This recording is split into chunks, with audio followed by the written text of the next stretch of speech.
comprised of a collection of files which are all done in different languages: CSS, HTML and PHP fragments, JavaScript. You may even have some SCSS files in there. We need a way to combine all of those files into something that Drupal can actually read and understand how to deal with. We do this with a .info file. In this lesson, what we're going to do is actually look at the Drupal.org documentation for info files and then go ahead and create our own. Are you ready? Let's get started. In order for Drupal to recognize your theme, it needs to have a .info file included in it. You can find the documentation on how to prepare your info file from drupal.org/node/171205. Now you'll see on here that the information hasn't changed significantly since Drupal 6. So even though the example for the version of core says 6.x, this applies to Drupal 7 as well.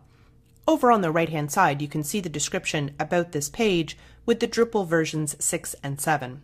The example that's given here shows us each of the different pieces that are required with a couple of optional fields as well.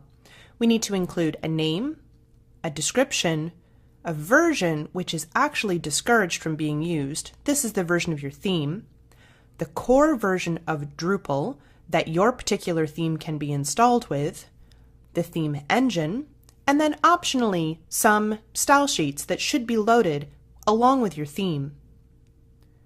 You can scroll through this documentation at your leisure and read through each of the different options that are provided or available to you when you're creating a theme. In a text file, let's go ahead and create our theme's info file now. I've created the snippet with each of the different lines that we need for our info file. Here we go. So I've got my name, my description, the file name for the screenshot that should display in the administrative area, the version of core that I'm going to be using, which perhaps obviously is Drupal 7, and then finally I also have the theme engine that should be used to render this particular theme. In our case, it's PHP template. There are other theming engines available, but effectively this is the only one that's used for Drupal 7. Every now and then I come across someone who's using something other than PHP template, but it's very, very rare. With this basic file in place, let's go ahead and save it and give it the name that matches the folder we created in the previous lesson. Now in my case, this was domicile, which matches the design name, and then I'm going to use the extension .info. You need to exactly match whatever the folder is that you created previously. So if yours is called Drupalize Me, or if it's called PSD to theme, or whatever the folder name is, make sure you match exactly.